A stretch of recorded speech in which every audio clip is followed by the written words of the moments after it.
Bienvenue au podcast Le Sac du Car. Mon nom est Didier Méjeux et comme vous le voyez, je suis accompagné par Marc-André Chaloux. Marc-André, on a vraiment un épisode rempli parce qu'il y a eu énormément d'actualités du côté de la NFL. Les Jets de New York ont finalement fait l'acquisition de Devontae Mhm. Adams. Amari Cooper a pris le chemin de Buffalo. On va avoir l'occasion de parler de tout ça lorsqu'on va regarder de l'avant vers la 7e semaine d'activité qui va commencer dès jeudi soir.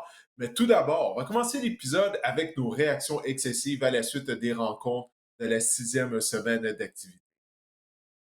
Je commence avec la mienne. Didier. Oui, vas-y Ma donc en réaction premier. excessive est la suivante. Derrick Henry sera le premier porteur de ballon à franchir le cap des 2000 verges au sol après l'âge de 30 ans. C'est jamais arrivé qu'un porteur de Oh, ballon de wow! 30 ans ou plus a franchi le On cap est des une 2000 bonne, verges. ça.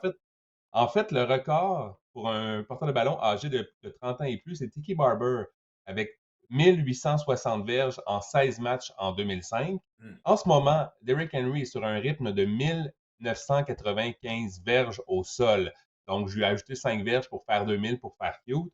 Il est aussi sur un rythme de 26 touchés au sol. Ça serait le deuxième plus haut total pour un porteur de ballon âgé de 30 ans ou plus. Le record appartient à Priest Holmes, 27 en 2003. Donc oui, je pense que Derrick Henry, on voit vraiment que l'attaque des Ravens est taxée, ça a pris comme quelques matchs avant de se mettre en match, mais vraiment, l'attaque des Ravens est taxée sur Derrick Henry, sur Lamar Jackson, sur le jeu au sol. Donc je pense que Derrick Henry, s'il poursuit sur sa lancée, il y a des bonnes chances de fracasser les 2000 verges au sol, et on le sait qu'il ne rajeunit pas, qu'il a passé la trentaine. Ouais, ben c'est ça qui est impressionnant. Tu as mentionné le nom de Priest Holmes. Hmm. Priest Holmes, au début de sa carrière, il était un demi à l'attaque réserviste avec les Ravens de Baltimore. Donc, c'est tard, au cours de sa carrière, qu'il est devenu un porteur de ballon numéro 1 avec les Chiefs de Kansas City. Donc, il n'avait pas beaucoup de kilométrage quand même d'encore rendu à l'âge de 30 ans, comparativement à Derrick Henry. Alors, c'est ça qui est incroyable de Henry. Puis, ça fait en sorte que je me pose la question, en fait, de savoir est-ce qu'il pourra maintenir le rythme, justement, pour atteindre les 2000 Ouais, verges ou au moins 1900 verges. On va voir, mais c'est une force de la nature. Pour l'instant, mais il est très bien parti. Henry aussi, en début de carrière, on l'a ménagé. Il était derrière de Marco Murrow, on se souvient, avec les Titans, entre autres. Oui, c'est Fait que vrai. Oui, oui, c'est vrai. J'avais oublié les deux, ça. trois premières saisons, veut pas, il y avait un partage du travail dans le champ arrière des Titans. Ça l'a peut-être aidé au fil du temps à peut-être être encore aussi efficace, quoique vraiment, c'est la renaissance en ce moment avec Baltimore, parce que l'année dernière, avec les Titans, on se demandait s'il n'était pas au bout du rouleau. Ouais, non, non, mais c'est vrai, ça, j'avais oublié ça. Mm. Il avait commencé en tant que carrière réserviste. Il y avait même des gens, lorsque les Titans l'avaient repêché en raison de son cabaret, ils disaient, ah, ben là, est-ce que ça va marcher dans la NFL? Parce que ça lui prend du temps pour se mettre en marche. Il va chercher son air d'aller, si on peut dire. Mais là, on a eu la réponse. Il est le meilleur porteur de ballon de la dernière décennie du côté de la NFL. Mais écoute, c'est à Et mon toi, tour d'y Didier? aller. Oui. Ben oui, c'est ça. Ma réaction excessive de la semaine, c'est que les 4 formations de la section nord de l'Association nationale Wow, je te vois vont venir. participer aux éliminatoires. Les 4 équipes ont des fiches gagnantes. Je parle bien sûr du Minnesota, de Chicago, de Détroit et des Packers de Green Bay. Ça serait la première fois dans l'histoire de la NFL, si ça se produit, que 4 équipes de la même division participent aux éliminatoires. Alors, on va voir si une page d'histoire sera écrite. Mais ça augure bien, surtout lorsque tu regardes le calendrier des Bears au cours des prochaines semaines. Ils ont un calendrier qui est relativement facile. Toutefois, ça va se corser en deuxième moitié de saison. Mais Chicago est une équipe qui s'améliore. Je pense aux performances des Bears et de Caleb Williams au début de la saison, comparativement à ce qu'on voit. On va avoir la chance d'en parler un petit peu plus tard. Mais j'aime ce que je vois du côté de Chicago et des hommes de Matty Eberflus. Donc ça veut dire, si je comprends bien, il y a quoi, 8 équipes qui font les éliminatoires? Donc, si je comprends Sept. bien, ça laisse Sept. 7. Donc, les 4 meneurs de division, plus 3 équipes de plus dans l'association. Donc, ça serait les 4 meneurs des autres divisions seulement. Les meneurs des autres divisions, en fait, seulement qui feraient les éliminatoires. Il n'y aurait pas de deuxième Mhm. équipe dans les autres divisions, si je comprends bien. C'est bien ça? Exact, exact. Mais c'est une réaction Wow! excessive. Ça s'est jamais produit dans OK. l'histoire de la NFL, alors on verra si on va assister à une OK. première. J'aime ça, j'aime ça, j'aime ça, j'aime ça. Good. Ben écoute, on va maintenant y aller. On va se tourner vers la Ligue canadienne de football avant de parler de la 7e semaine d'activité du côté de la NFL. Les Alouettes jouaient lundi lors du lundi de l'Action de grâce. Ils ont gagné, ils ont défait le Rouge et Noir d'Ottawa pour une troisième fois cette année, donc ils balaient leur série contre Ottawa. Je crois, si je me souviens bien, c'est quoi? C'est une 8e victoire de suite, je crois, pour les Alouettes 8 contre victoires de suite Ottawa. contre Ottawa, ouais. Alors, ils ont gagné ça dans la pluie, dans le vent, dans le froid. J'étais sur les lignes de côté, Marc-André, je peux te dire que ouf. De tous les matchs là, que j'ai couverts au Cypress Molson, c'est de loin le pire en termes de température. C'est la combinaison de la pluie avec le froid et le vent. Tout le monde qui était sur les lignes de côté était misérable pendant toute la rencontre. Au moins, J'ai les j'ai Alouettes ont reg- gagné. j'ai regardé à la télé, puis ma blonde me disait, écoute, Didier doit pas avoir de plaisir en ce moment. J'ai dit, Didier, il aime pas la pluie, il aime pas le froid. Imagine les deux en même temps. Fait que oui, je veux Non, dire, non, comme je t'ai c'est, dit, j'étais misérable. Écoute, j'étais T'as même pas passé, capable d'écrire sur mon téléphone durant le match. OK? t'as passé combien de temps Même dans la douche, sous la douche ou dans un bain peut-être après le match, une fois rendu chez toi? ben, c'est ça l'affaire, c'est que ben, je travaillais il y a lundi soir, il y Ah avait le oui. football du lundi soir, le match des Jets, donc je travaillais là-dessus. Moi, j'ai pas pu rentrer immédiatement chez moi pour prendre une douche, mais je te dis, j'avais les mains complètement gelées. Mais tout ça pour dire que les Alouettes ont gagné. C'est Davis Alexander qui avait le départ au poste de camp pour la formation montréalaise. Bon, on va pas passer beaucoup de temps à analyser ce match-là, étant donné que c'est pas nécessairement un match qui voulait dire quelque chose au classement, entre guillemets. Puisque quand même, il faut mentionner que les Alouettes, ça c'était leur 12e victoire, Marc-André, de la saison. Et c'est la première fois depuis 2010 que les Alouettes gagnent 12 matchs en saison régulière. En 2010, on se souviendra qu'ils avaient gagné leur deuxième Coupe Grey consécutive. Alors, Montréal a soulevé à bout de bras le précieux trophée l'automne dernier. Est-ce qu'on sera en mesure de répéter l'histoire du côté de l'organisation montréalaise? Bon, le temps nous le dira. Mais tout ça pour dire que oui, les Alouettes ont défait Ottawa. Et Davis Alexander, euh, ça n'a pas été facile par moment. Hein? Alexander, on dirait qu'il avait de la misère à lancer le ballon mouillé. On l'a vu quelques fois, le ballon, ben c'est ça, le ballon qui était mal sa main lorsqu'il décochait ses passes. Comme on l'a dit, les conditions étaient difficiles. Mais l'essentiel, c'est qu'on a été en mesure de gagner le match. Mais je ne suis pas certain qu'est-ce qu'on peut retirer vraiment de cette performance-là du côté de l'attaque des Alouettes. Austin Mack était de retour au jeu, mais à part de ça, je ne sais pas, toi, de ton côté, est-ce qu'il y a quelque chose que tu as retenu du côté de la performance en attaque des Alouettes? Davis Alexander, pour moi, c'était peut-être, disons, il était dans la vitrine, hein, parce qu'on sait qu'il sera joueur autonome à la fin de la saison. Et je ne sais pas si Danny Machocha veut pouvoir le re-signer comme quart suppléant ou quart substitut pour la prochaine saison, ou si d'autres équipes ont regardé le match, parce que veut pas, j'imagine que Davis Alexander, son but dans la vie, c'est d'être partant dans la Ligue canadienne.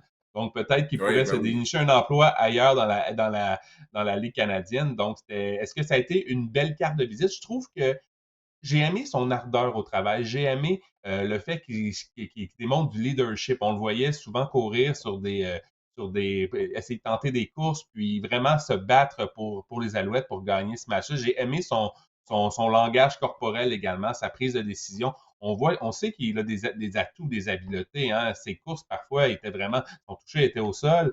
J'ai aimé ses courses parfois, ça a été de bonnes décisions. J'ai aimé ce côté-là du travail de Davis Alexander et j'ai aimé moi aussi Austin Mack. Je trouve qu'il a beaucoup, beaucoup mieux paru que son seul et premier match avec les Alouettes depuis qu'il était de retour. J'ai trouvé qu'il était vraiment comme quoi, il a fini quoi, 92, 94 verges, si ma mémoire est bonne. Et ça a paru vraiment. Je pense que les deux derniers matchs vont servir à Austin Mack vraiment pour être fin prêt pour les éliminatoires. Ben, c'est ça que je me demande, à quel point justement il va être prêt pour les éliminatoires. Oui, en conditions physiques, mais souviens-toi, lors de son premier départ de la saison contre Edmonton, il y avait clairement un manque de chimie avec Cody Fajardo, même s'ils ont joué ensemble l'année dernière. Mac et Fajardo l'avaient dit après le match. Ils ont dit, écoutez, une semaine seulement à l'entraînement ensemble, c'est pas suffisant afin de retrouver la chimie qu'on avait l'année dernière. Là, Austin Mack s'est blessé la semaine suivante à l'entraînement. Il a raté 4 matchs de suite. Puis là, il effectue un retour au jeu. Toutefois, Cody Fajardo n'était pas là, étant donné que son épouse a donné naissance à un petit garçon la semaine dernière. Donc, il était toujours au chevet de sa femme. Mais là, ça fait en sorte qu'il y aurait juste 2 matchs afin de retrouver Mhm. cette chimie-là. Là. Tu sais, l'attaque des Alouettes, ben, elle se cherche depuis plusieurs semaines. Là, encore une fois, on ne peut pas vraiment juger de la performance, étant donné la performance d'une unité offensive en raison des conditions météo qui étaient très difficiles. Mais tout ça pour dire que Mac et Fajardo, ils ont besoin de jouer ensemble, Je joue justement, afin ensemble, de exact. retrouver cette chimie-là. Ouais, puis là, il reste juste 2 matchs. Est-ce qu'ils seront même en uniforme pour le dernier match de la saison contre Winnipeg? Ça reste à voir. On va aller là en Colombie-Britannique. On va jouer dès samedi. Donc, le temps presse afin de renouer la chimie entre Mack et Cody Fajardo et pour que l'attaque se mette en marche. Parce que moi, je me dis, il reste 3 matchs à la saison régulière, Marc-André.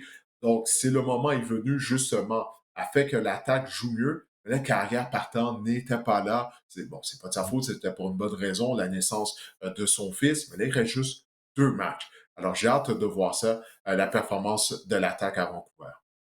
Et du côté de la défense, on a quand même limité Kellen LeBourne à seulement 55 verges. En 10 courses, par exemple, c'est quand même une moyenne de plus de 5 verges par course. Mhm. C'est beaucoup. Ouais. Mais on dirait du côté d'Ottawa, vraiment, j'ai vraiment trouvé la prestation du Rouge et Noir vraiment pitoyable, spécialement du côté de l'indiscipline.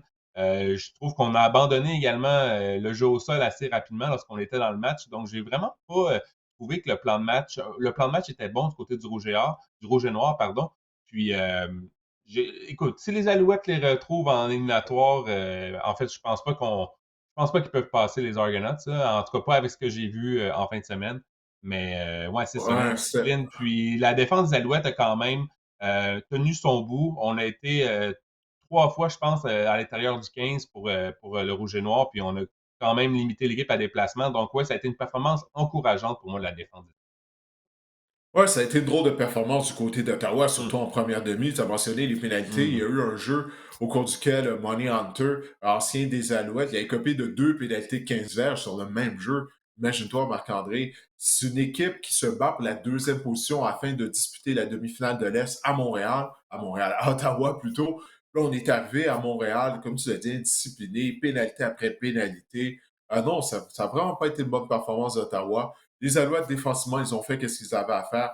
Comme tu l'as dit, plus de 5 verges par course en moyenne d'accorder au devis à l'attaque partant du rouge et noir. Ottawa a tellement offert une mauvaise performance, du moins une performance décevante. On aime mieux jouer au troisième quart et en deuxième demi. Mais encore une fois, c'est difficile d'évaluer la performance des Alouettes. Les Alouettes, ils ont fait ce qu'ils avaient à faire. Les lits défensifs, Asiak, Adeyemi Berglund a réussi 2 sacs du ouais. quart en fin de rencontre au quatrième quart lorsque Ottawa était dans le match.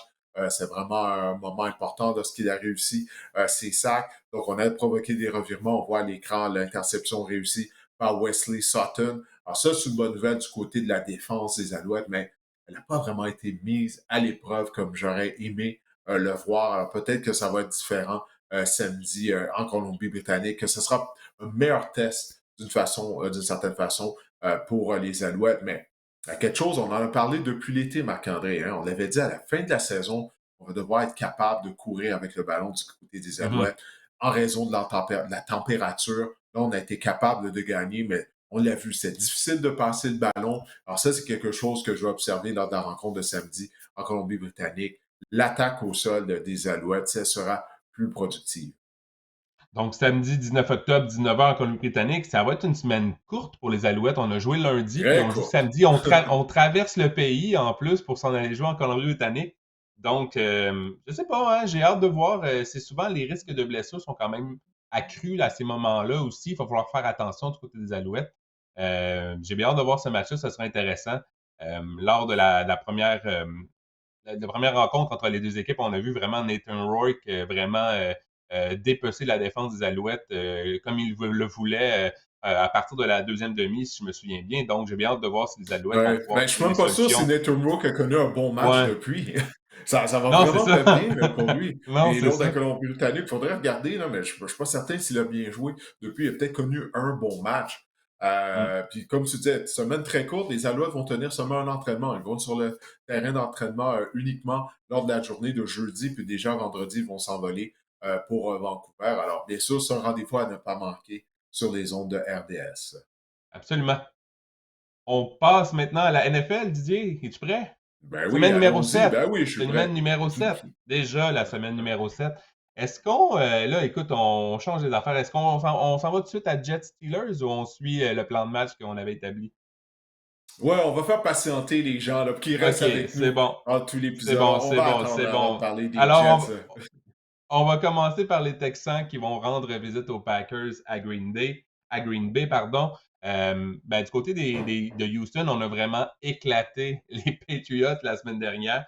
Tout le monde si vous vouliez des touchés, tout le monde en a eu du côté des Texans, Mixon, Dell, Diggs. Bref, j'ai bien hâte de voir cet affrontement-là contre les Packers à Green Bay. Oui, écoute, il y a plusieurs matchs que j'ai hâte de voir cette semaine du côté de la NFL, parce que la semaine dernière, on va se dire, hein, les duels, il n'y avait pas tant de matchs que ça là, qui piquaient notre curiosité, en tout cas pour moi personnellement. Là, Texans, Packers, j'ai aimé qu'est-ce que j'ai vu de la part de Joe Mixon. Joe Mixon est de retour au jeu dans le champ arrière des Texans de Houston, puis on en avait besoin, parce que les porteurs de ballon n'ont pas été productifs durant son absence. D'ailleurs, les Texans, ils ont échangé Cam Akers. On le croyait apte à faire du bon boulot durant l'absence de Mixon. Mais là, Mixon contre les Patriots. Il faut toujours dire que c'est contre les Patriots qu'on arrache, mais quand même, il a amassé 102 verges au sol et un touché en seulement 13 courses. Et il a ajouté 2 réceptions pour 30 verges et il a rejoint la zone début sur un jeu de passe. Et il y a même Damon Pierce qui a réussi un long touché. Damon Pierce qu'on n'avait presque pas vu depuis le début de la saison. Alors, les Texans de Houston, j'ai bien hâte de voir ça. Ils vont aller au Lambeau Field contre les Packers. Et Jordan Love, lui, il a complété 4 passes de toucher contre les Cardinals de l'Arizona. J'ai hâte de voir cette rencontre-là, parce que les deux équipes courent bien avec le ballon. Maintenant que Joe Mixon est de retour, du côté des Packers, depuis le début de la saison, l'attaque terrestre fonctionne bien avec Josh Jacobs. Et Green Bay a couru 38 fois avec le ballon contre les Cardinals pour 179 verges. Alors oui, on parle beaucoup de la confrontation entre Jordan Love et CJ Stroud, avec raison, mais je pense que l'équipe qui sera en mesure de mieux courir avec le ballon lors de cette rencontre va l'emporter. Les Texans sont 9-1 avec CJ Stroud au poste de quart lorsque le porteur de ballon récolte 100 verges au sol. Donc ça veut tout dire. Ah, voilà. Moi, ce que j'ai aimé du côté, ben, en fait, pour revenir à Cam Akers, je pense qu'avec justement le retour de Joe Mixon, de Damien Pierce, avec également Ogumbowale, qu'on aime beaucoup aussi, je pense que Cam Akers était devenu l'homme en trop du côté des Texans. Donc, de le shipper, disons, aux Vikings, je pense qu'il était devenu quand même disponible du côté des Texans. J'ai bien aimé les Packers. Moi, je trouve tellement que cette attaque-là est intéressante. Surtout, on a vu le retour avec Christian Watson, qui, disons-le, est en santé. C'est ce qu'on dit du côté de Green Bay. J'ai aimé vraiment la Pour diversité l'instant. dans la... Oui, exact. Oui, bon, c'est ça. Il y a de la misère à rester en santé, mais j'ai aimé la diversité vraiment. Jordan Love a connu un match exceptionnel. Et Didier, sais-tu que les Packers dimanche vont arborer pour la première fois leur uniforme qu'on dit cheddar blanc. Donc, avec un casque blanc, ça va faire bizarre de ne pas le voir le casque jaune iconique, disons, Ouais. des Packers. Donc, pour moi, je choisis les Packers, justement. Ils seront 1-0 avec un casque blanc. Alors, moi, j'y vais avec Houston pour l'emporter sur la route au Lambeau Field, mais ce match-up va être serré, j'ai vraiment l'impression. Là. Hmm, d'accord, d'accord. Les Eagles de Philadelphie vont affronter les Giants à New York. Bon Pourquoi dire? club! Bon Ouais, ouais. club! As-tu vu Nick Sirianni faire le bouffon avec les partisans des Eagles Ben, après le certain match? que j'ai vu ça. Je veux savoir qu'est-ce que tu Aïe, en aïe, penses. C'est aïe. toi le partisan des Eagles. C'est Qu'est-ce que tu penses de épouvantable. ça? Premièrement, attends, de la victoire, ça a tout pris pour battre Deshaun Watson et les Browns. On était à domicile du côté des Eagles. On avait bénéficié d'une semaine de congé. On a eu 2 semaines pour se préparer pour les Browns de Cleveland. Ça a tout pris. Puis à même un moment donné, en deuxième demi, on dirait que les Browns allaient prendre l'avance, mais ils sont tellement mauvais. Ils ont été capables de le faire. Dis-moi, ouais, qu'est-ce que tu as pensé de la performance? Je te laisse y aller. Qu'est-ce que tu as pensé de la performance de ton club contre les Browns? Et après ça, Nick Sirianni s'est mis à engueuler des partisans.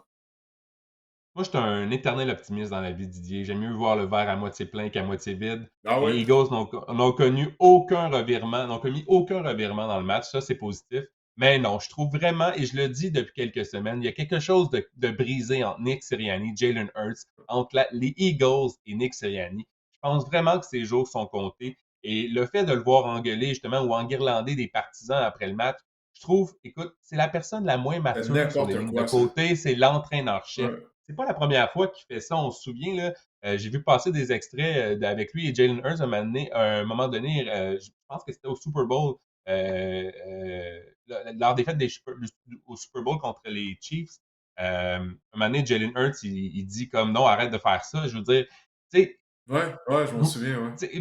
vieilli un peu. Tu sais, je pense que c'est là que il y a un côté, il est ses bébés. J'ai jamais compris. Je comprends, tu sais, la ligne entre vouloir faire son tough ou vouloir démontrer du caractère, vouloir démontrer de l'émotion, puis passer pour un cave, ben, il y a vraiment la limite des fois est parfois mince. Je pense que Nick Sirianni n'en est pas à ses premières phrases. Je pense que ça va prendre un changement. Je veux dire, du côté des Eagles, il n'a pas choisi son coordonnateur offensif.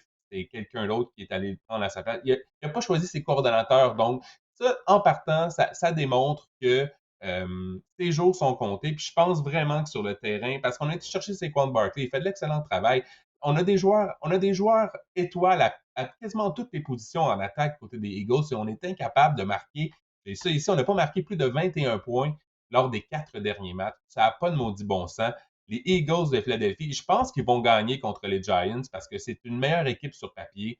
Les Eagles, elle est plus talentueuse, mais ce sera vraiment un duel entre la ligne à l'attaque des Eagles qui est encore excellente et l'excellent front défensif des Giants. Ça va être ça la clé du côté lors de cet affrontement-là. Et voilà, je pense quand même que les Eagles vont l'emporter, mais je suis vraiment pas confiant parce que ce que je vois sur le terrain, c'est vraiment pitoyable. Ben, comment tu pourrais être confiant là, quand ça a tout pris pour battre les Browns? Ça veut dire que là, on va aller à New York. Donc, on a des chances peut-être de perdre cette rencontre-là. Mais moi aussi, je vais choisir à reculons les Eagles de Philadelphie. Mais pour en revenir à Nick Sirianni, ça n'a pas de bon sens, là, qu'est-ce qu'il a fait. En plus de ça, à Philadelphie, apparemment, il aurait dit aux partisans qu'il n'aime pas ça de les entendre huer. Hey, les partisans des Eagles, c'est leur marque de commerce de huer leur équipe favorite. Ça fait partie pratiquement de la tradition à Philadelphie. Mais Sirianni est nettement un imbécile, sérieusement. Comme tu as dit, ça fait plusieurs fois T'as vu sa qu'il conférence répète ça. d'après-match? Et t'as vu sa Ben ouais, conférence c'est ça. d'après-match? J'en venais à Pour ça justement. adoucir. Il a emmené Ok, ses vas-y. enfants parce qu'il savait qu'il allait se faire questionner sur ses agissements envers Exact. les partisans. Écoute, ça, c'est un agissement de poltron, là. De faire Mhm. ça pour t'assurer qu'on va pas trop te poser de questions. Non, puis là, qu'est-ce qui arrive, c'est euh, les partisans des Eagles commencent à le détester parce que tu viens de gagner un match puis tu réussis à te mettre à dos les partisans. Donc, même si les Eagles se mettent à gagner, les partisans de Philadelphie vont quand même souhaiter son départ. Alors, c'est vraiment pas intelligent qu'est-ce qu'il a fait, là, justement, en enguirlandant les spectateurs. Mais bon, je vais choisir les Eagles de Philadelphie parce que la semaine dernière, j'avais choisi les Giants afin de causer une surprise et de défaire les Oui, j'ai Bengals de pensé à toi. Cincinnati.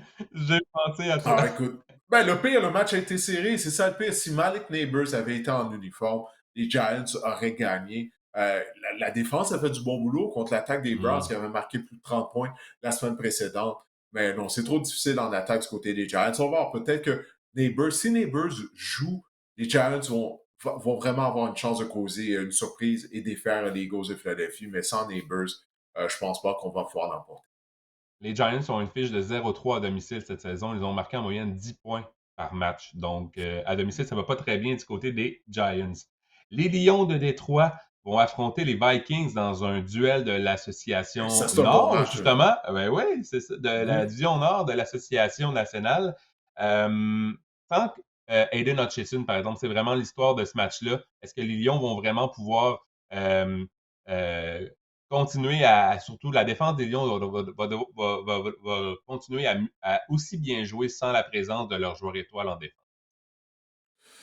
Ben, moi, je pense que non. La réponse est non, parce que là, on n'a plus de chasseur de cartes du côté des Lions Ah, de c'est ça. Détroit. Parce que non seulement on a perdu Hutchinson, mais quelques semaines, on a perdu les services de Marcus Davenport. Sa saison est également terminée, puis on l'avait mis sous contrat justement pour jouer à l'opposé de Hutchinson. Mais ça m'a brisé le cœur de voir surtout la nature de cette fracture, un genre fracture ouverte que Hutchinson a subie. Tu as vu, autant les joueurs des Cowboys que les Lions étaient là autour de lui, tu vois, tout le monde. Ça faisait quelque chose, parce que Aiden Hutchinson, c'est un joueur respecté. Il donne sa pleine mesure à tous les jeux. Mais pour l'aspect football, du côté de la défense des Lions, il ne faut pas oublier que c'est une tertiaire, que oui, on a essayé de la remodeler durant la saison morte, mais elle est généreuse encore.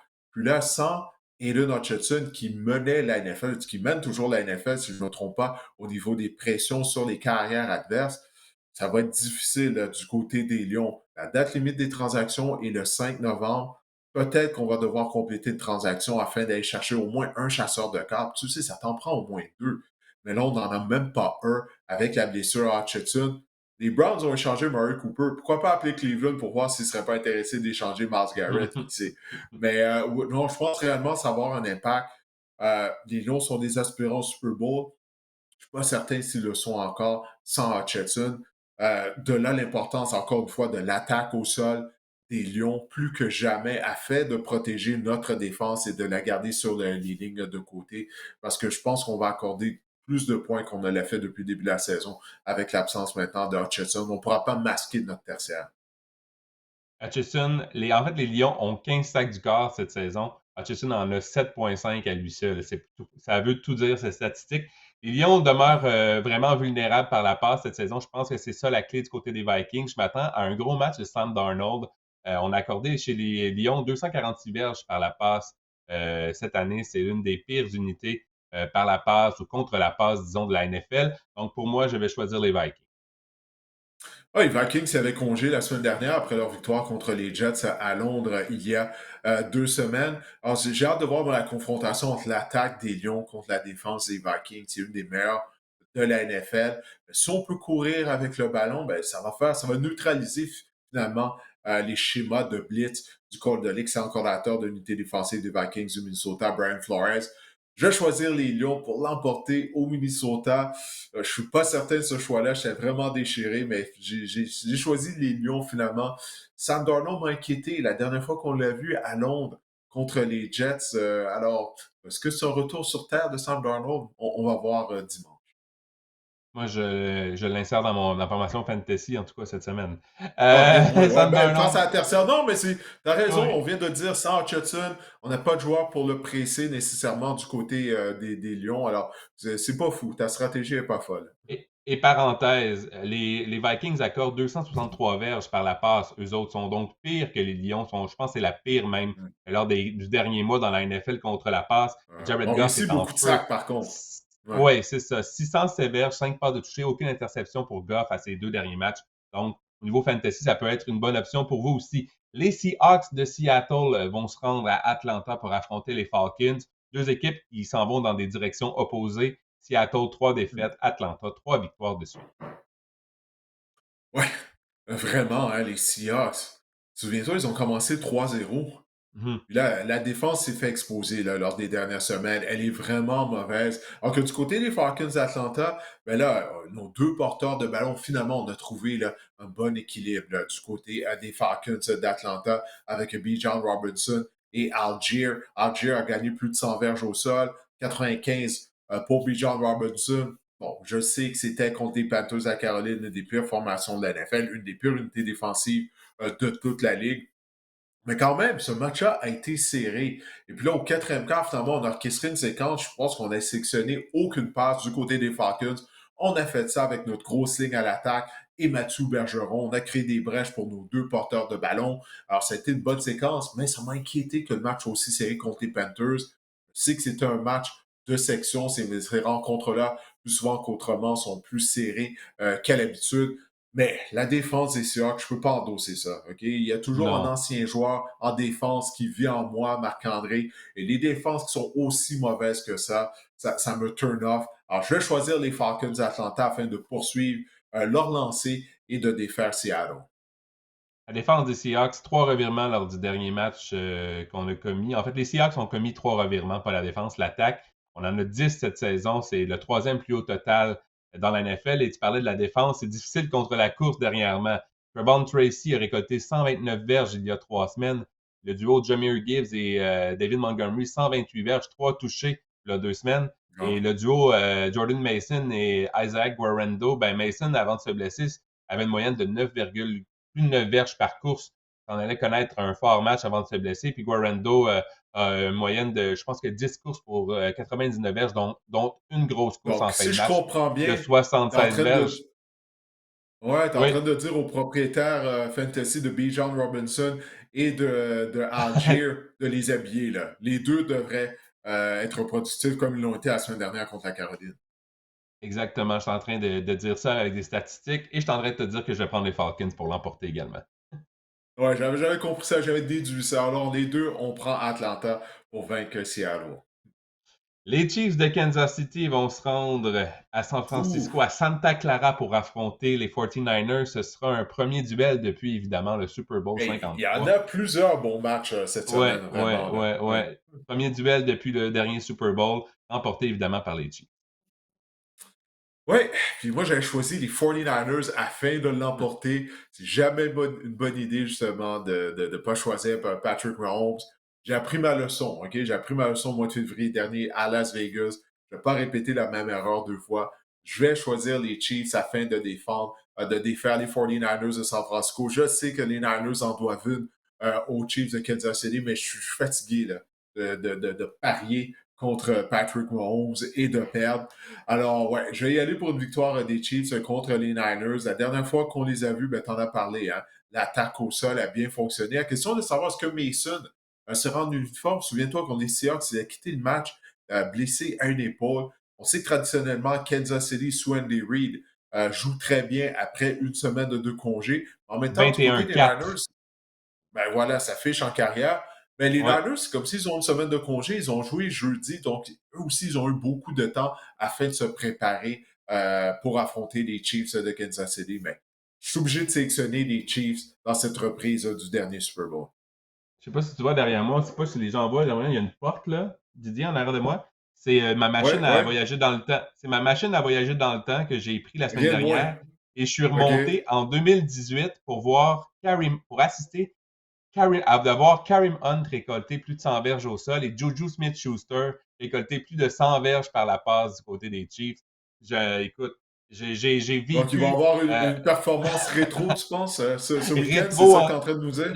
Ouais. mais je ne pense pas. Je pense que vraiment les 49ers se sont ressaisis en défense. Je pense que les Niners vont l'emporter contre les Chiefs, qui, honnêtement, ils sont bons les Chiefs pour trouver des façons de gagner avec n'importe qui sur le terrain. Ils Mais je sont pense dus que pour là, perdre, honnêtement. Ils sont dus. exactement, Ouais. exactement. Puis on a le couteau entre les dents. C'est sûr qu'on n'a pas Christian McCaffrey côté des 49ers. Ça aurait pris CMC pour vraiment que ce soit vraiment un match revanche équitable, disons ça comme ça. Mais je pense que les 49ers ont assez d'ingrédients pour vaincre les Chiefs ce dimanche. OK, regarde, je suis capable de voir ça, mais encore une fois, Mahomes et Andy Reid, ils m'ont fait mal par le passé. Donc, je sélectionné les Chiefs jusqu'à ce qu'ils perdent un match, mais ils sont dus. Ils sont dus, là. Et les Niners Ouais. demeurent une équipe de qualité.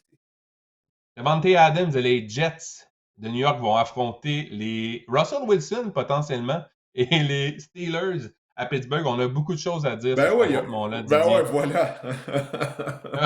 Laisse-moi prendre une gorgée d'eau parce OK. qu'effectivement, il y a beaucoup de choses à dire là-dessus, là.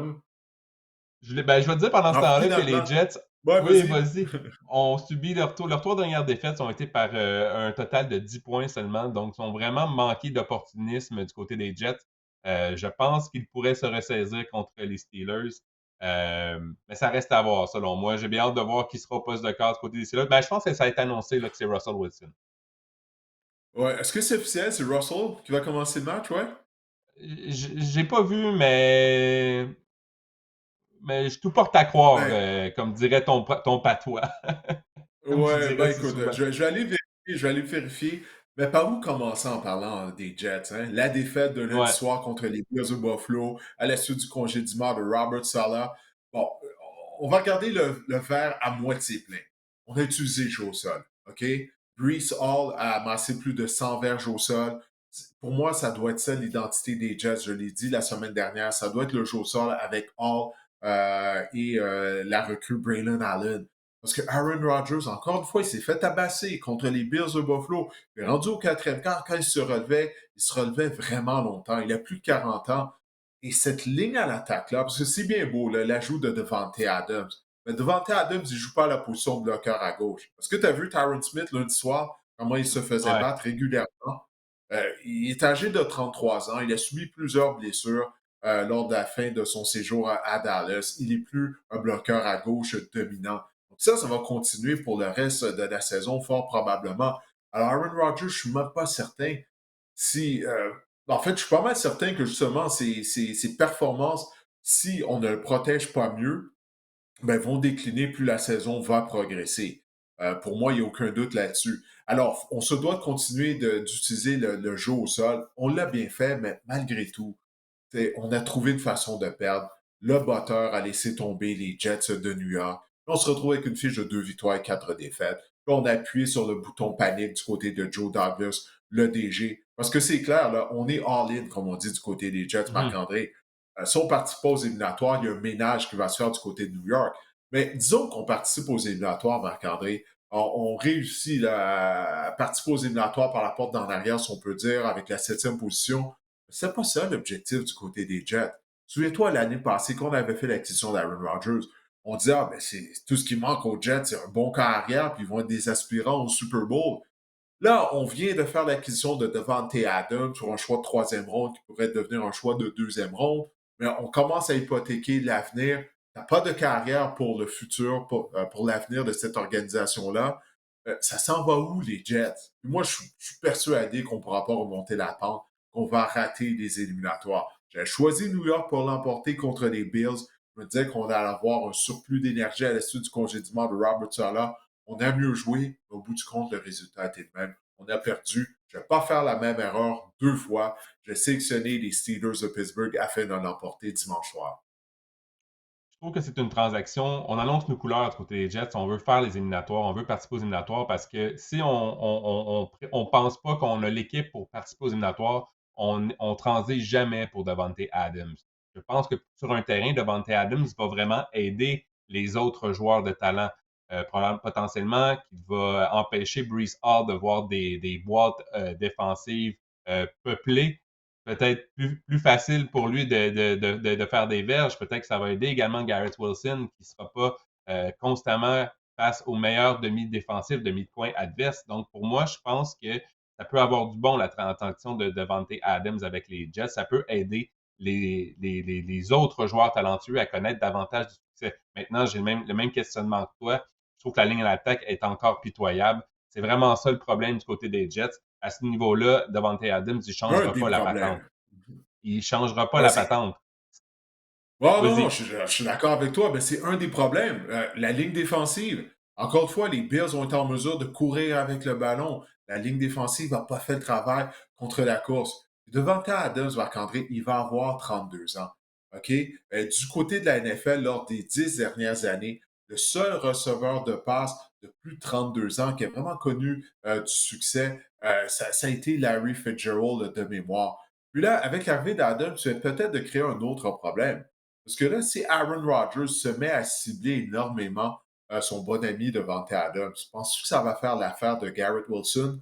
Là, peut-être potentiellement Garrett Wilson va se plaindre parce que c'est ça que les receveurs de passe ils font lorsqu'ils ne sont pas ciblés suffisamment. Alors, tu sais, potentiellement, tu viens de créer un autre problème. Les Jets n'iront pas au Super Bowl. Ils ne vont même pas aller en éliminatoire. Moi, j'ai terminé avec New York. Je ne souhaitais pas en parler autant des Jets. Encore une fois, lors d'un autre épisode du podcast, après la défaite contre les Bills, je me disais, ça y est, c'est terminé. Mais non, ce matin, ils ont complété la transaction pour Davante Adams. On est obligé d'en parler encore une fois. Mais moi, j'y crois pas. Ça va mal finir du côté de New York. J'en suis convaincu. Ben là, en passant, sa blessure à Devante Adams, il a dit au show de Pat McAfee qu'il était bien correct finalement. Ça s'est guéri Ah par oui, la oui, ben oui, Ouais, ouais, ouais, ouais, l'élongation musculaire aux ouais. ischio-jambiers. Ah, Écoute, oui, avant oui. qu'on passe sur notre rencontre, laisse-moi aller voir. Tu parlais de Russell Wilson, ça a été confirmé. Euh, c'est pas officiel encore. Tout indique que Wilson pourra obtenir le départ, mais c'est pas officiel encore. Puis on n'en a pas vraiment parlé de ça, mais bon, les Steelers ont gagné contre les Raiders. Ça, c'est une autre, ça, c'est vraiment une équipe qui s'en va de nulle part là, du Ouais. côté de Las Vegas. Mais ça n'a pas été une grande performance par la passe de Justin Aiden Fields. Il a McConnell. inscrit OK, ouais. deux touchés OK. au sol. Ouais, non, non, ben, Aiden O'Connell, on sait qui il est, là, ça, c'est pas surprenant, vraiment. Mais j'ai hâte de voir ça aussi parce que la ligne d'attaque des Steelers, elle a des ennuis en protection. Tu sais, il y a un jeu en particulier, un des bloqueurs qui s'est fait défoncer. Justin Fields, heureusement qu'il est athlétique. Il a déguerpé, puis je pense qu'il a couru pour un premier essai. Russell Wilson ne peut plus faire ça à ce stade-ci de Non, sa c'est ça. carrière. Donc, ça va être un dossier à suivre au cours de la semaine, là, afin de voir si c'est vrai que c'est Russell Wilson qui va obtenir le départ. Russell Wilson ou Justin Fields, peu importe, choisis les Steelers. Le match a lieu à Pittsburgh. Moi, j'en ai terminé avec les Jets. Ils m'ont eu la semaine dernière, je les avais choisis pas 2 fois. Alors, moi, je sélectionne les Steelers. j'abonde dans le même sens. Lorsque le jeu casse ou on doit improviser, je pense que Justin Fields a plus d'atouts que Russell Wilson à ce stade de sa carrière pour improviser, sauf que Russell Wilson est probablement un meilleur passeur à ce stade de sa carrière quand même que Justin Fields. Donc, c'est quand même contradictoire. C'est vraiment deux carrières qui Même ont là, est-ce que des... tu es certain?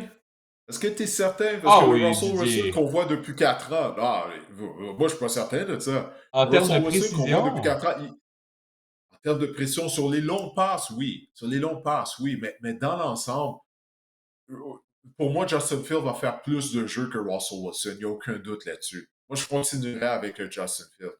Russell Wilson, il est fini. Moi, il n'y a personne qui va me convaincre de ça. Écoute, ça fait au moins depuis sa dernière saison à Seattle, pour moi, ça crève les on, yeux. on Alors, marque en tout en cas, on moyenne, du va côté voir. des Steelers, on marque en moyenne 20 points par match. Peut-être qu'on pense que Russell Wilson peut nous Non, c'est apporter vrai. plus. Puis au pire, on va revenir potentiellement à Justin Fields si ça ne marche pas. Mais moi aussi, je prends les Steelers après les avoir, après combien des salir, là. Mais je prends les Ouais. Steelers parce que je pense que TJ Watt va avoir beaucoup de plaisir avec cette ligne à l'attaque-là. Je pense que ça va faire la différence, malheureusement, dans ce match-là. Donc, moi, pour moi, je prends les Steelers. Est-ce qu'on a fait le tour? Est-ce qu'on passe à autre chose, Didier? Tout est beau?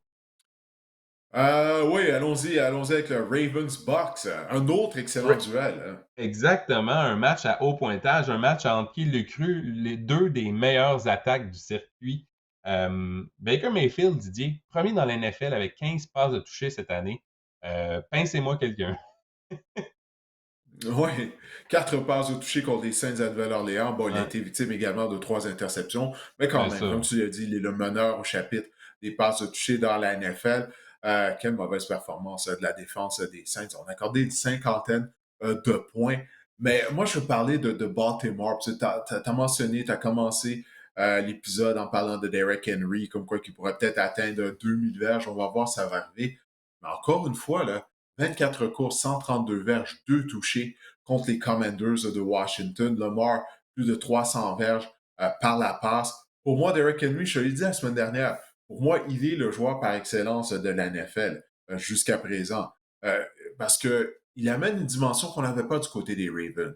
Et là, Todd Monken, à chaque semaine, il lui remet le ballon. Moi, je vais sélectionner les Ravens afin de l'emporter contre les Buccaneers de Tampa Bay. Parce que j'ai vraiment l'impression que du côté de Baltimore, on a trouvé notre aire d'aller du côté de l'attaque. Zay Flowers, 9 réceptions pour 132 verges en première demi uniquement. Là, il n'a attrapé aucune passe en deuxième demi. Là, on a vu Mark Andrews connaître du succès en deuxième demi, notamment. On a vu Rashad Bateman également. Il y a beaucoup d'armes du côté de l'attaque de Baltimore. C'est une question que est-ce que la défense contre la passe, elle peut s'améliorer? Ça a mieux été, j'ai trouvé, contre les Commanders. Depuis qu'on lui a parlé dans le casse à Todd Monken que l'attaque des Ravens, on décide de courir avec Ouais. le ballon, toi puis moi. Moi aussi, je vais prendre les Ravens pour l'emporter. Lamar Jackson ça a lancé pour 300 verges par la passe dans 2 matchs de suite pour la deuxième fois seulement de sa carrière. Ça, c'est intéressant quand même. Euh, et moi, je prends les Ravens, Didier, juste pour cette statistique-là. Lamar Jackson est 22 victoires et un seul revers contre l'Association Ah, contre nationale. Et la il a NFC, 10 ouais. victoires de suite. Donc, jusqu'à temps que cette séquence-là se brise, je prends pour les Ravens contre les Bucks. Moi, c'est point final. Ouais. Ouais. Puis l'attaque terrestre, je veux juste mentionner le jeu au sol des Oui, Buccaneers vas-y. contre les Saints. Hein. Tu sais, t'as le demi à l'attaque recru, là, bon, le numéro 7 dont le nom Bucky m'échappe. Là. Irving. Bucky Irving. Bucky Irving, oui. Là, il y a Sean Mhm. Tucker, l'ancien de Syracuse, qui était un coéquipier de Mathieu Bergeron. Là, il en est à sa deuxième année. Il a gagné plus de 100 verges au sol.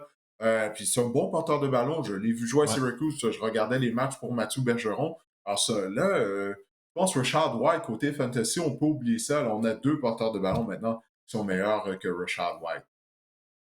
Écoute, moi, je suis pas d'accord. Je pense quand même qu'il y a du respect dans la NFL. Si Rashad White revient cette semaine, je pense qu'il va.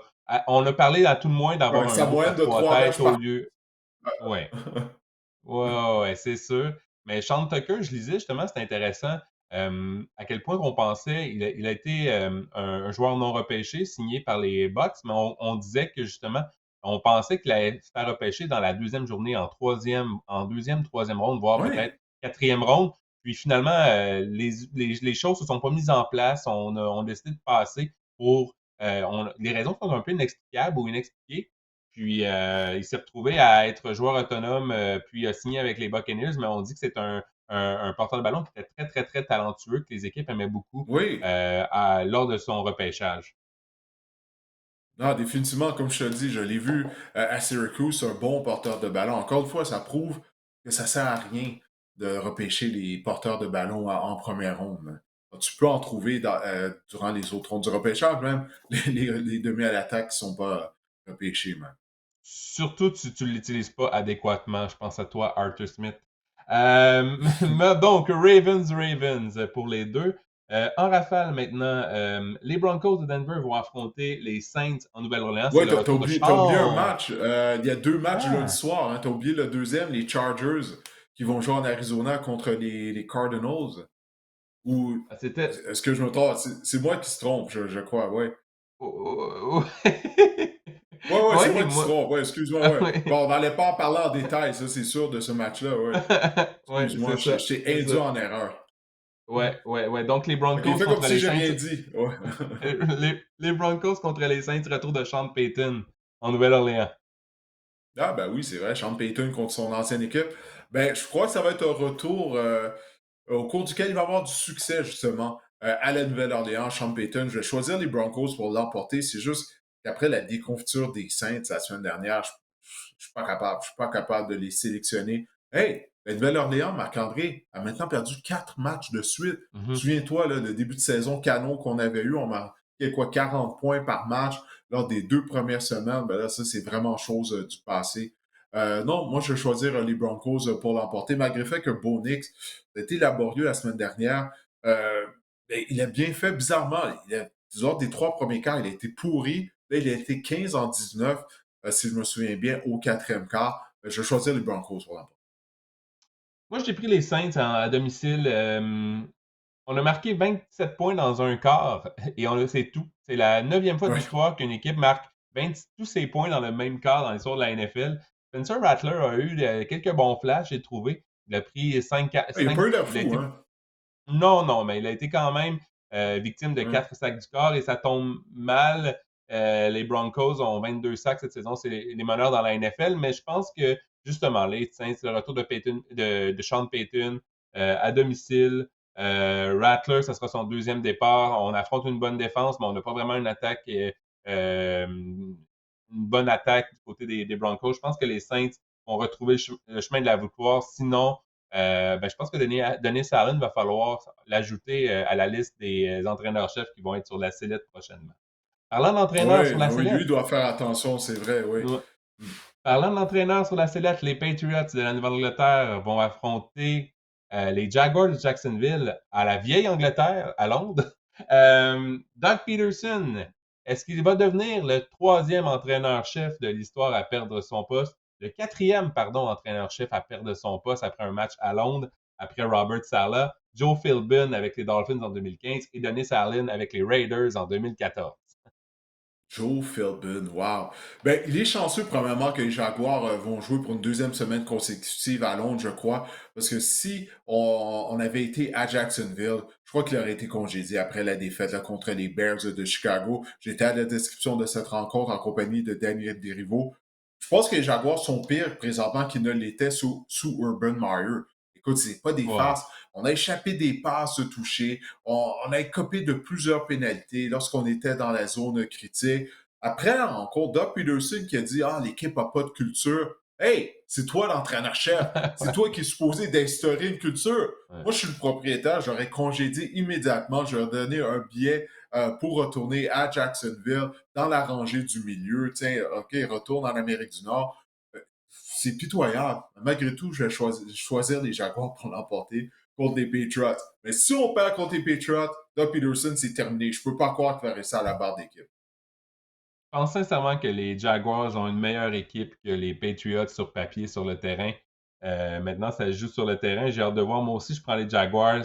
Un peu, je pense qu'on a fait le tour. Ouais, tu as parlé de changement de culture et tout. Les joueurs des Jaguars, vraiment, ont vraiment abandonné. On a vu des joueurs dire qu'ils ont abandonné sur certains jeux. Je veux dire que lorsque les joueurs commencent à dire ça, c'est jamais bon signe, c'est jamais de bon augure pour Doug Peterson. J'y souhaite de l'emporter. Ça va peut-être un peu étirer la leste la laisse une autre semaine dans le cas de l'ancien entraîneur-chef des Eagles. Les Titans du Tennessee vont se rendre à Buffalo pour affronter Amari Cooper et les Bills de Buffalo, Didier.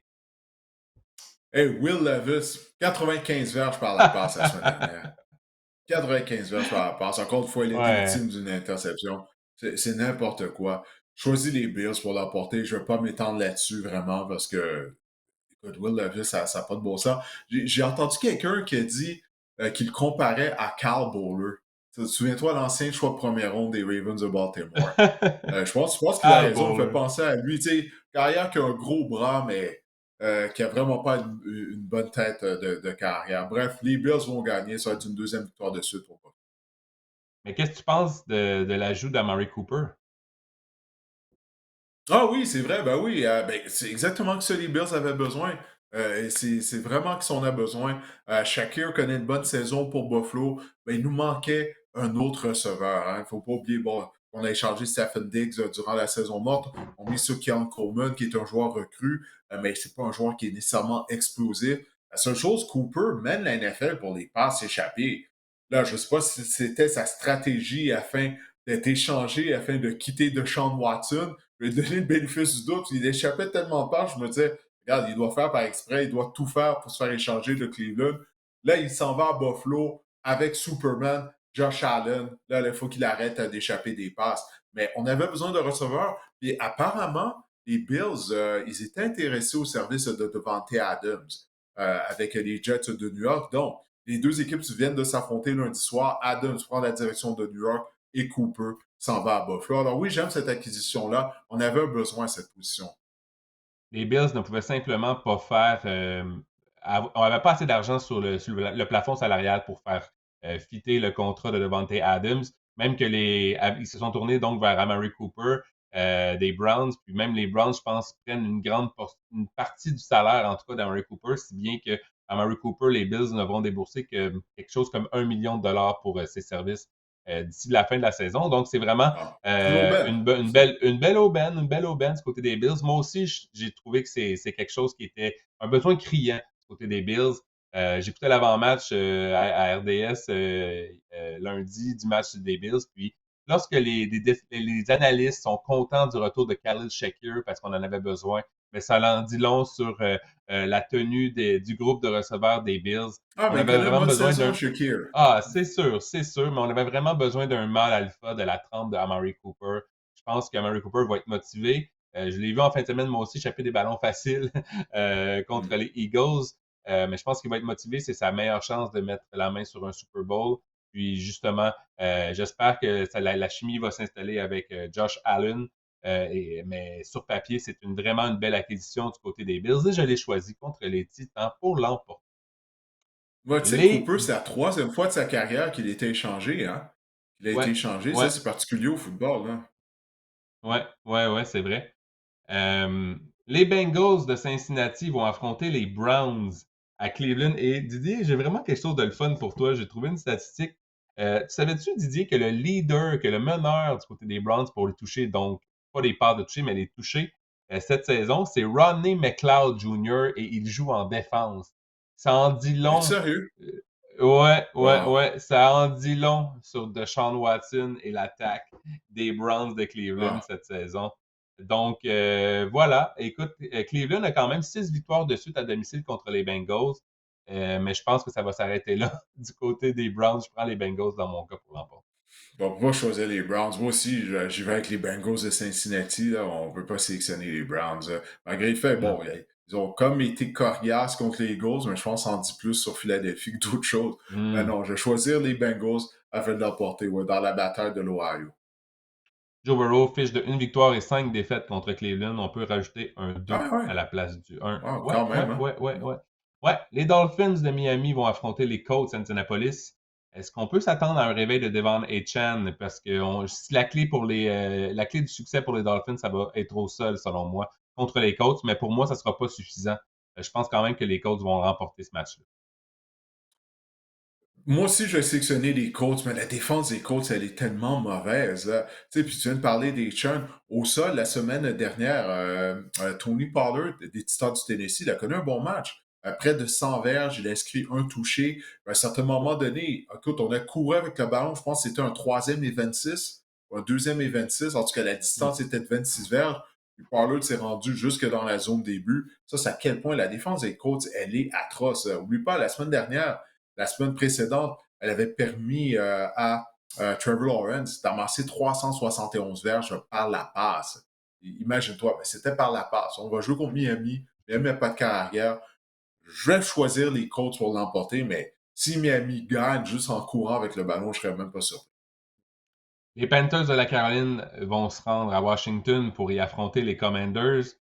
Pour moi, c'est simple. Si Jaden Daniels a connu autant de succès contre les Browns et les Ravens, là, il va avoir moins de pression encore du côté qu'on va exercer sur lui du côté des Panthers. Je pense que ça va être une partie de plaisir pour les Commanders.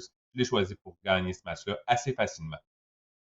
Ouais, moi aussi, j'ai sélectionné Washington. On va voir si Brian Robinson va revenir au jeu, parce que ses services ont manqué à Washington la semaine dernière contre Baltimore, quand on a gagné seulement 52 verges au sol contre les Ravens. Là, on joue contre les Panthers. C'est une victoire.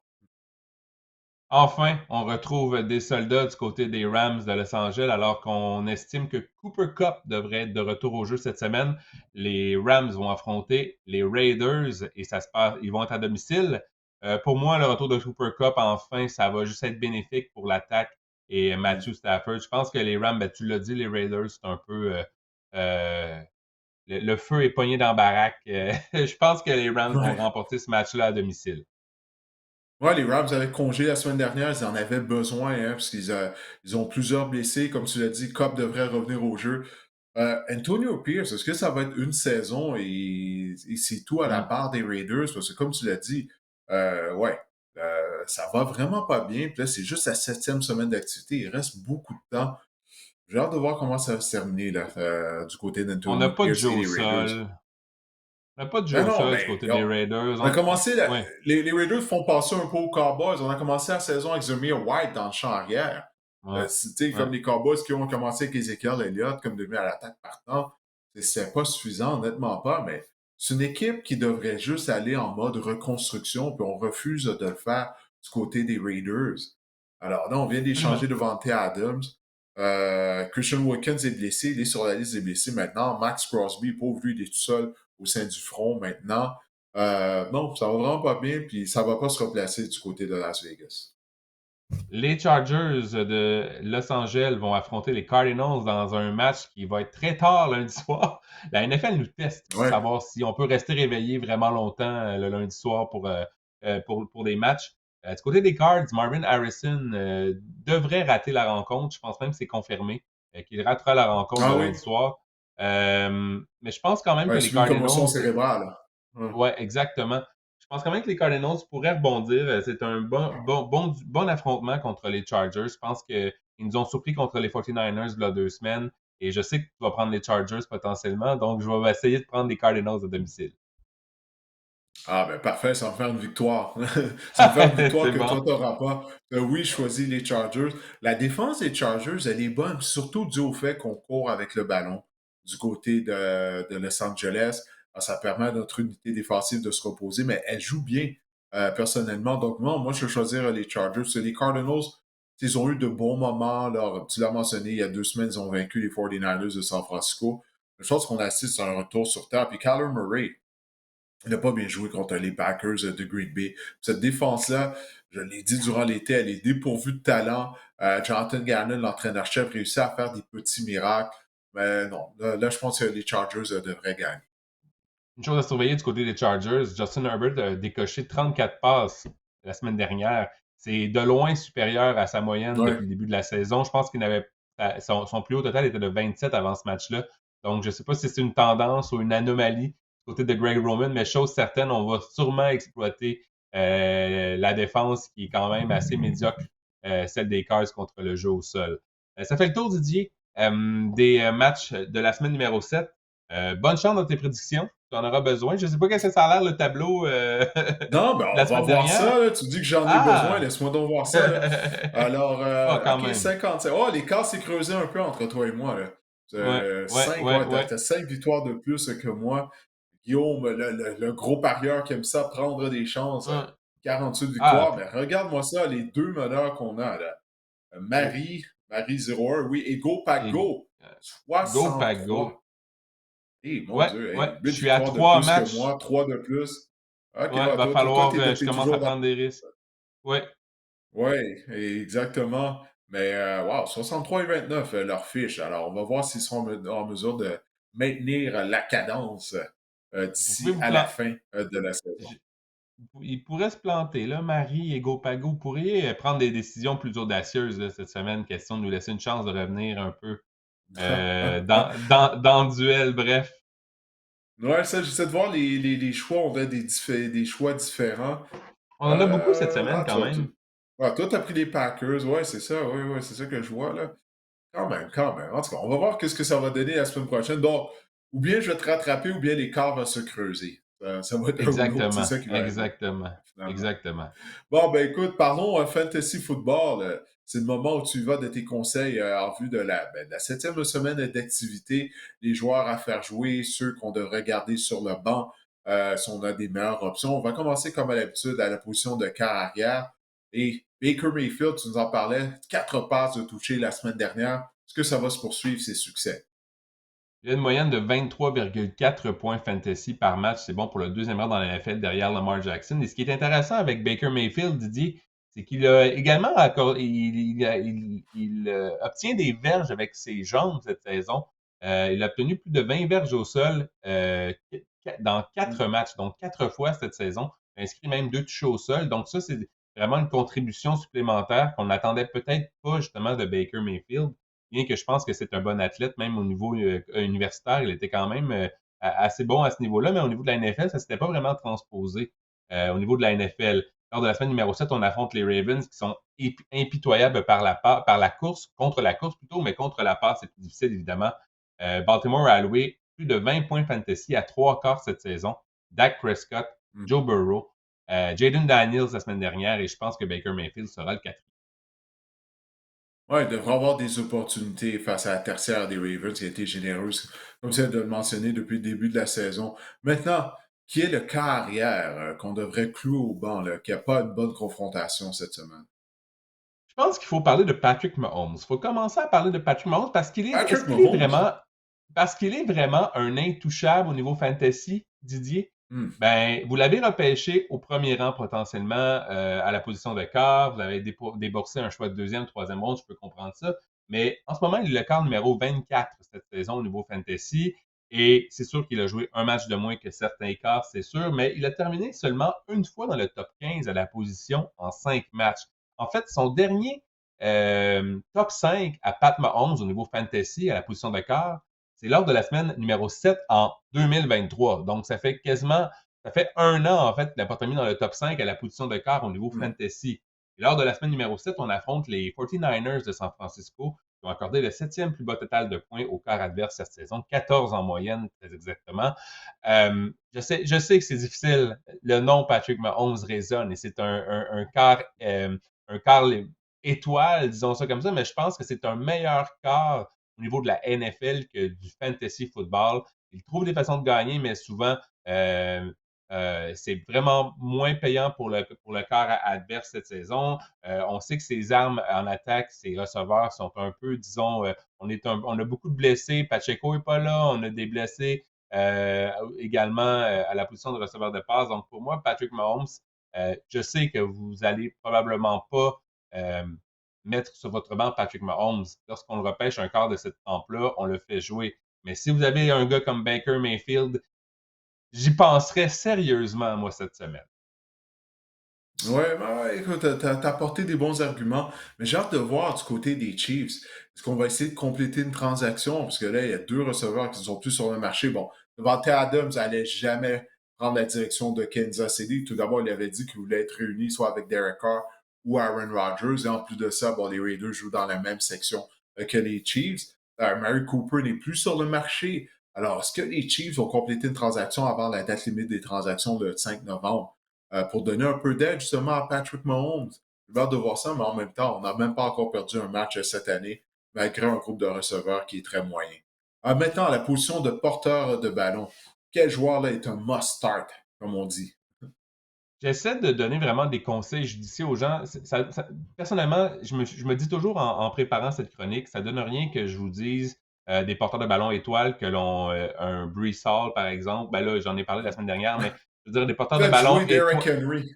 Ouais, là, c'est ça, exactement. C'est un peu ça mon point. J'essaie toujours de trouver des porteurs de ballon dont les gens se posent des questions à savoir est-ce que je dois l'insérer cette semaine ou non.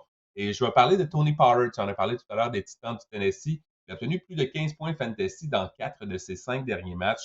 Et avec la blessure à Tyjae Spears, je m'attends à ce qu'il voit davantage le terrain, Tony Pollard, cette semaine. On affronte les Bills, qui, on sait, les Bills ont de la difficulté contre le jeu au sol.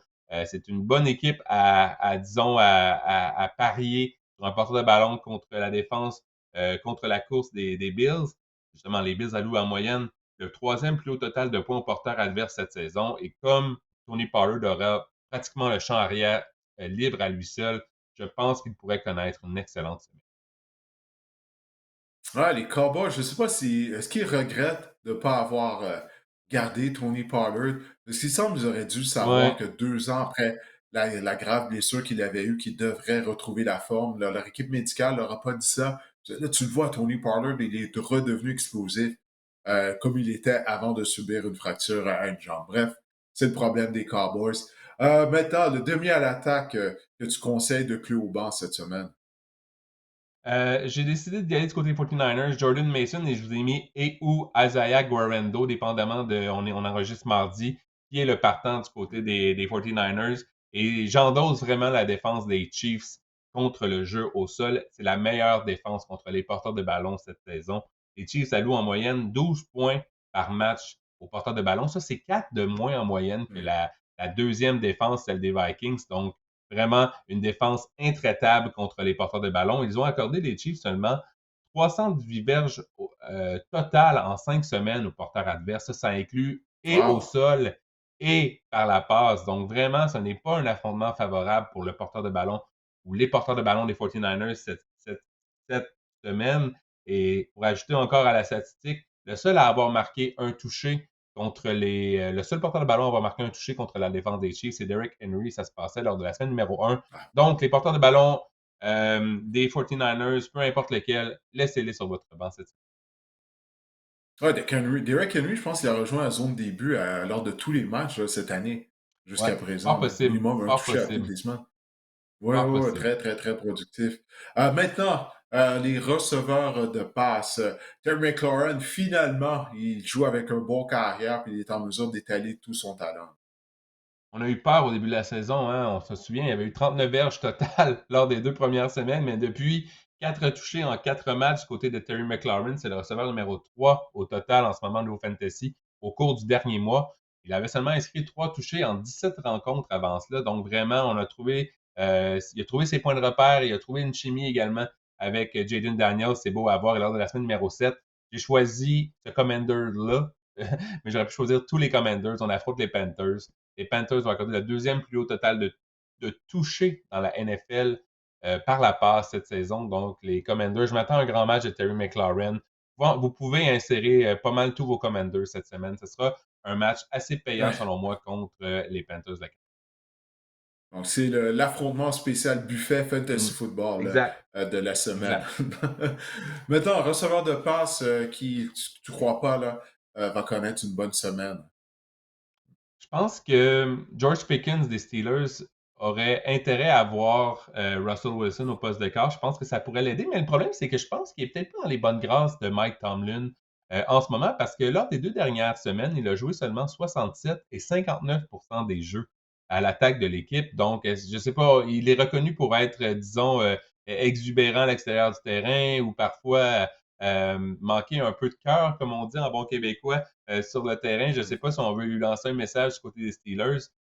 Puis en plus, Justin Fields a complété dernièrement seulement 14 et 15 passes lors des 2 dernières semaines. Donc 14 passes et 15 passes. Le volume est vraiment pas là du côté de George Pickens. Oui, il a été la première lecture de Justin Fields à 46 du temps, mais lorsqu'on complète 14 passes, justement, c'est pas super payant au bout de la ligne. Lors de la semaine numéro 7, on affronte l'incroyable défense des Jets de New York, qui est la meilleure contre les receveurs adverses lors des 4 dernières semaines. Donc, pour moi, George Pickens est à laisser sur votre. Ah, ben là, avec les statistiques que tu viens de mentionner, on comprend mieux pourquoi Mike Tomlin étudie la possibilité là, d'envoyer Russell Wilson dans les médailles à titre de Mmh, carrière partant. Alors, comme tu l'as dit, on mmh. enregistre ce podcast ce mardi soir. C'est pas encore officiel que Wilson sera la carrière partant des Steelers. Mais bien sûr, en termes de fantasy football, de vrai football aussi, on va suivre ce dossier-là au cours de la semaine. Maintenant, la position d'ailier rapproché. Quelles sont tes recommandations? C'est un peu du n'importe quoi, les ailiers rapprochés depuis le début de la semaine. Là, lorsqu'on voit un joueur qui, à son retour au jeu, obtient est ciblé 10 fois, récolte 10 attrapés pour 102 verges, ben, il est quasiment un must-start. Il est un joueur à insérer à chaque semaine. Et je parle Evan Engram, pardon, des Jaguars de Jacksonville, qui vraiment a eu un retour vraiment triomphal du côté des Jaguars. Ça a été vraiment la cible de prédilection de Trevor Lawrence. Euh, même s'il a joué 61% des jeux seulement, donc j'imagine que ce pourcentage-là va augmenter cette semaine dans le cas de Evan Engram. Et je l'ai dit lors de la semaine numéro 7, on affronte les Patriots à Londres. C'est sûr que les Patriots, c'est pas vraiment un affrontement idéal. On n'a accordé aucun touché aux ailiers rapprochés depuis la semaine numéro 1, mais au volume et vu que la position des ailiers rapprochés est très précaire cette semaine, je pense qu'un gars qui reçoit un tel volume doit être inséré dans une formation fantasy. Et maintenant, l'ailier rapproché que tu recommandes de ne pas faire jouer. Et là, je vais être un peu spicy, épicé, parce que je veux vous parler de Sam Laporta. Parce que qu'est-ce qui cloche avec Sam Laporta? Là, vous allez me dire cette Notre semaine, gars, ça, Sam Laporta. exactement, ça a été payant contre les Cowboys de Dallas. Il a obtenu 52 verges, un touché, sauf qu'il a été ciblé seulement une fois. Détroit a inscrit Didier 47 points. Il a reçu seulement un ballon en sa direction. C'est pas Donc, normal. les Euh, aussi ciblé oui, que Penny Sewell, le bloqueur à droite. Genre, exactement, exactement. Il a été sous les 10 points fantasy lors de 4 de ses 5 derniers matchs. Il a été ciblé, pardon, 15 fois en 5 matchs. Donc, une moyenne de 3 par match. C'est vraiment pas beaucoup pour un ailier rapproché que vous avez repêché au premier rang potentiellement en deuxième, troisième ronde. La semaine numéro 7, on affronte les Vikings, où les Vikings ont accordé euh, 13 points fantasy en moyenne aux ailiers rapprochés adverses. C'est le septième plus haut total. Mais je pense ici qu'on voit qu'avec l'émergence de Jameson Williams, avec l'utilisation de Montgomery et Gibbs dans le jeu au sol, je pense que Sam Laporta a vraiment pris peut-être un recul dans la hiérarchie. On l'utilise encore, mais veut pas, il devient plus un indispensable, selon moi, la position d'ailier rapproché. Si vous avez des ailiers rapprochés avec un meilleur affrontement, un meilleur duel, ben, peut-être que Sam Laporta pourrait aller faire un tour sur quelques bancs de certains propriétaires fantasy. Ouais, il y a beaucoup de bouches à nourrir hein, du côté de l'attaque des Mhm, Lions de Détroit. Ça fait mal au cœur là, de t'entendre mhm. dire ça de Sam Laporta. Souviens-toi, avant même le début de sa saison recrue, toi et On moi, l'aimait. on pensait, là, ben ouais, c'est ça, on l'aimait, puis il nous a pas déçus l'année Non. dernière. Ben, écoute, Marc-André, on a fait le tour pour le Fantasy Football. Écoute, je te remercie de ta contribution à cet épisode du podcast. J'ai déjà hâte à la semaine prochaine afin de voir si je vais réussir à rétrécir l'écart au niveau de nos prédictions. Je te le souhaite, pas vraiment. Parfait. Ah, c'est beau, attention à toi. Salut. Alors, le moment est venu de répondre à vos questions dans le cadre de la Minute des fans. On a reçu deux questions, oui, cette semaine. On va y aller avec deux questions qui nous ont été envoyées par courriel. On les apprécie, mais si vous pouvez, envoyez-nous vos questions à l'adresse courriel du podcast, le sac du car à commercial-gmail.com, le sac du car à commercial-gmail.com. Si vous pouvez nous envoyer ça par vidéo, on peut jouer votre vidéo lorsque vous me posez votre question. Mais on va y aller avec une première question qui nous a été envoyée par Yannick Blanchard. Bonjour Didier. Ma question porte sur la situation des quarts avec les Alouettes pour la saison prochaine. Selon toi, qui devrait être le carrière pour la saison 2025? Est-ce que les Alouettes devraient commencer à préparer le futur avec Davis Alexander, malgré que Cody Fajardo, qui peut encore être un bon quart partant pour la prochaine saison? Merci pour votre temps. J'adore le podcast et bonne continuité. Ben, merci beaucoup, Yannick. C'est grandement apprécié. Um, Danny Machosa, ça faisait longtemps qu'il nous parlait de Davis Alexander, qu'il nous disait qu'il était talentueux, qu'il était le quart arrière pour l'avenir des Alouettes. Il nous disait ça de quoi, depuis 3 ans? Oui, c'est ça, c'est la troisième année d'Alexander au sein de l'équipe. Puis là, pour la première fois de cette saison, on a vu Alexander obtenir du temps de jeu. En fait, Alexander, maintenant, tu sais, j'ai 4 victoires et aucune défaite en 4 départs à titre de carrière des Alouettes. Moi, je crois que d'aucune façon, Danny Machocha va laisser Alexander quitter Montréal. Alexander, je sais qu'il veut devenir carrière partant, il croit qu'il est prêt, puis il a raison de croire ça quand tu regardes les autres carrières partants qu'il y a à travers la Ligue canadienne de football.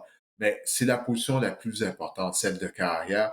Alors moi, je crois que, ouais, Danny Machocha va vraiment tout faire afin de garder Alexander. Et Cody Fajardo, oui, il a connu tout un début de saison. Il a été joueur par excellence du dernier match de la Coupe Grey, mais quand on regarde sa saison 2023 dans l'ensemble, avant le match de la Coupe Grey, Cody Fajardo, il ne connaissait pas une grande saison. C'est la défense qui a transporté les Alouettes l'année dernière à la fin de la saison régulière et lors des éliminatoires, mais il a bien joué lors du match de la Coupe Grey. Là, il était sensationnel en début de saison lors des 5 premiers matchs. Malheureusement pour lui, il s'est blessé. Mais depuis, comme j'en parlais au début de l'épisode, Cody Fajardo, c'est plus difficile. C'est comme ça on assiste à un retour à la normale du côté de Fajardo. Il reste 2 matchs. On va voir s'il va, premièrement, là, s'il va prendre part à l'entraînement de jeudi, s'il va être de retour. Et après ça, s'il peut retrouver la magie, la chimie qu'il avait avec Austin Mack, avec Julian Grant, plus tôt au cours de la saison régulière et à la fin de la saison 2023, du moins dans les éliminatoires. Mais si je suis Danny Machocha, moi, je fais tout afin de garder Davis Alexander. Il est plus jeune, il est âgé de 25 ans. On ne peut pas le laisser quitter Montréal. Puis je ne crois pas que Danny Machocha va le faire parce qu'il a trop de temps d'investi en Davis Alexander. Il a 3 ans d'investi dans le jeune corps. Il ne va pas le laisser quitter Montréal. Alors, encore une fois, Yannick, merci beaucoup pour votre question et vos compliments. Maintenant, on a reçu une autre question, celle de Gabriel Buisson. Bonjour à vous et à toute votre équipe. Merci pour la communauté football que vous êtes en train de créer. Ah ben, merci beaucoup, Gabriel. Merci à vous de faire partie de cette communauté de football. Comment expliquer les nombreux revirements des Cowboys de Dallas dans le Red Zone cette saison? Est-ce principalement dû à un manque de vision de Dak Prescott ou s'agit-il plutôt d'un problème de plan de match et de schéma inefficace proposé par l'équipe d'entraîneurs? Moi, je crois que le fait qu'on a de la difficulté à courir avec le ballon du côté des Cowboys, bon, mis à part le match contre les Steelers, Donald avait connu une bonne rencontre, mais on n'a pas d'attaque au sol. On n'est pas capable de courir avec le ballon. On n'est pas en mesure d'arrêter le jeu au sol non plus. Mais pour répondre à votre question, je crois vraiment que ça vient de là. Parce que habituellement, les équipes qui ont du succès dans la zone critique ben, sont capables de courir avec le ballon. Et là, alors, si tu n'es pas capable de courir avec le ballon, tu te mets à passer dans la zone critique, tu as moins d'espace. La zone début, elle est très petite du côté de la NFL. Donc, tout arrive plus rapidement. Lorsque tu es dans zone critique et tu essaies de passer le ballon, il y a moins d'espace pour les receveurs de passe pour courir leur tracé. Et donc, pour moi, ça explique les déboires que les Cowboys ont près de la zone critique. Si on est en mesure de mieux courir avec le ballon, ça simplifierait la vie de Dak Prescott dans ce genre de situation. Alors, Gabriel, encore une fois, je vous remercie d'avoir pris le temps de nous rédiger un courriel et de nous avoir envoyé votre question. Bon, on a fait le tour pour la minute des fans. Écoutez, j'espère que cet épisode du podcast Le Sac du Cœur vous a plu. C'était très rempli et je vais vous reparler la semaine prochaine.